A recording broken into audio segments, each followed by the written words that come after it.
Dengan potential loss yang mencapai triliunan rupiah, bahkan juga sudah dibentuk Satgas Anti Mafia Tanah. Sebetulnya seberapa genting sih Pak Indonesia dalam menghadapi kasus mafia tanah ini dan bagaimana upaya-upaya yang dilakukan oleh pemerintah, utamanya sinergi dan kolaborasi untuk menindak sindikat-sindikat yang selama ini tersebar Pak di Indonesia? Tentunya strategi yang paling tepat, kami sudah bersinergi dan berkolaborasi dengan konsep kapital sosial di mana kita harus ada share associability, kebersamaan, kemudian share responsibility, tanggung jawab bersama, kemudian share knowledge kepada masyarakat supaya tidak tertipu oleh mafia ini, kemudian di situ juga ada share reciprocity, timbal balik dengan seluruh komponen masyarakat. Ini konsep strategi yang kami kembangkan. Karena pemberantasan mafia tanah ini tidak bisa sendiri, Mbak. Kita harus sinergi, kita harus kolaborasi, kita juga harus selalu mengedepankan tadi konsep bagaimana berbagi tanggung jawab, berbagi kebersamaan, berbagi knowledge, kemudian juga berbagi etik dan norm dan hukum dan sebagainya. Jadi ini memang tanggung jawab semua elemen bangsa, Mbak. Dan mari kita jadikan mafia tanah ini sebagai common enemy, bukan hanya kita yang bergerak, tapi tentunya seluruh komponen bangsa. Demikian, Mbak. Oke, tapi kalau dari segi modus-modus Pak, apakah memang modus-modus yang dilakukan di berbagai daerah ini cukup sama atau justru berbeda-beda? Modus mana nih Pak yang paling banyak dilakukan oleh mafia tanah? Baik, kami buka beberapa modus yang biasa mereka lakukan. Di antaranya ada 10 modus yang biasa mereka lakukan. Dari mulai pemalsuan dokumen, kemudian menimbulkan nomini atau pemilik-pemilik yang bersifat fiktif, kemudian juga tentunya mereka juga bergerak dengan sindikasi yang melibatkan oknum-oknum dan tanda petik ya. Di semua lembaga ada oknum nih, termasuk tidak menutup kemungkinan internal BPN sendiri, sehingga Pak Menteri sangat tegas mengatakan bahwa apabila terlibat oknum, ya kita akan tegas. Menindak ke dalam pun demikian sama. Kemudian juga mereka juga menggunakan modus operandi dengan melibatkan, mohon maaf, oknum-oknum dari PPAT, oknum-oknum dari mungkin dari beberapa instansi lain yang terlibat dalam mafia ini. Nah kemudian perlu kami sampaikan juga Mbak bahwa dalam beberapa modus juga ada penyelundupan hukum oleh para oknum-oknum tertentu, bahkan mereka pun bermain di lembaga peradilan. Ini menjadi modus bagi mafia tanah ini. Bagaimana kita bertindak tegas, akan tetapi begitu sampai ke peradilan mereka bermain ya di mafia-mafia peradilan ini. Demikian, Mbak.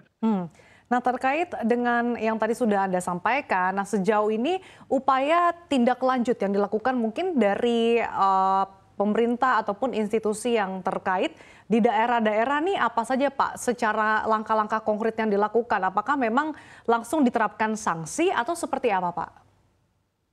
Baik, dalam penyelesaian konflik atau kasus pertanahan ini, kita mengadakan multi approach conflict resolution.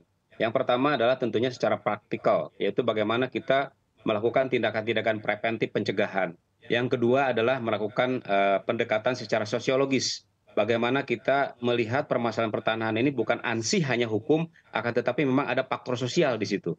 Yang ketiga tentunya pendekatan secara politis juga, yaitu dan melibatkan seluruh lembaga organisasi di DPR, Pemda, kepolisian, tentunya kejaksaan, dan yang keempat tentunya tadi menegakkan hukum.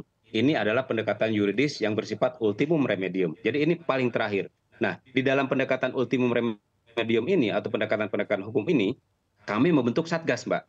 Dari tahun 2018, kami berkolaborasi dan bersinergi dengan kepolisian, kejaksaan. Tadi Mbak mengatakan bagaimana dengan daerah. Kami bentuk sampai tingkat daerah, Mbak. Bahkan kami kemarin pada tanggal 4 sampai 6 bulan ini kami melakukan praoperasi, di mana kami undang seluruh Direktur Kriminal Umum Polda se-Indonesia, kemudian juga asisten tindak pidana umum se-Indonesia, kejaksaan, dan kanwil pertanahan bidang sengketa se-Indonesia. Disitulah terjadi sinergi kolaborasi, kami coba klasterisasi dan identifikasi, ditemukanlah 82 TO untuk 2024 ini. Lalu apa Pak yang bisa dilakukan oleh masyarakat untuk bisa membantu pemerintah untuk memberantas mafia tanah yang saat ini meskipun diberantas tapi kemudian kembali menjamur Pak? Baik, kami menghimbau kepada masyarakat yang pertama, pengelolaan pertanahan itu menyangkut 3 aspek. Yang pertama adalah penguasaan fisik.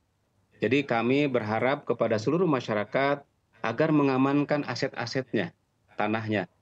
Ada dengan pematokan, mungkin dipagar dan sebagainya. Yang kedua adalah penguasaan atau pengamanan administrasi.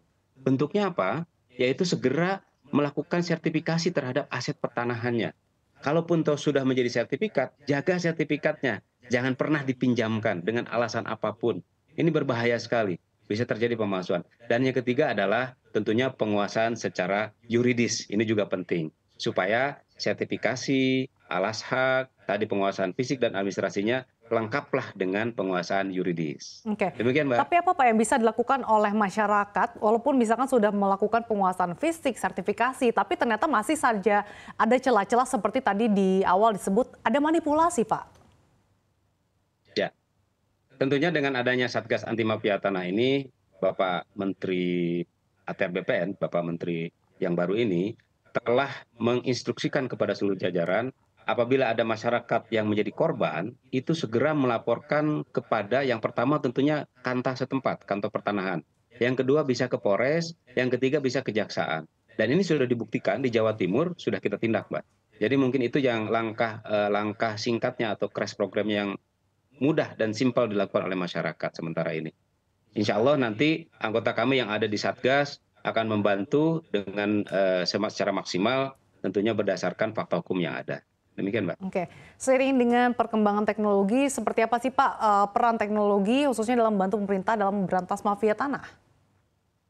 Baik, yang pertama kami sedang mengembangkan bahkan sudah mengaplikasikan ya. Sebenarnya kalau aplikasi atau IT ini kan berkembang secara dinamis ya, Mbak. Aplikasi Justisia. Aplikasi Justisia ini akan melakukan screening dan profiling, termasuk tipologi-tipologi kasus yang dilaporkan oleh masyarakat. Itu untuk mencegah secara dini. Yang kedua tentunya dengan adanya One Map Policy, yaitu adanya sertifikasi elektronik yang sedang dikembangkan oleh Kementerian ATR BPN. Ini pun terus kita kembangkan untuk mempersempit ruang gerak dari para mafia ini.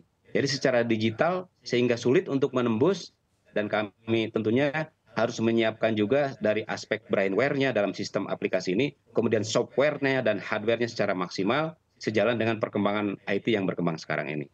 Intinya kita siap bergerak bersama untuk memberantas mafia tanah ini, baik secara fisik maupun secara IT. Demikian. Oke, kita harapkan bersama ya Pak, dengan berbagai upaya yang dilakukan oleh pemerintah termasuk sinergi dan juga kolaborasi bisa betul-betul memberantas ataupun menggebuk mafia tanah yang saat ini meresahkan Indonesia ya Pak.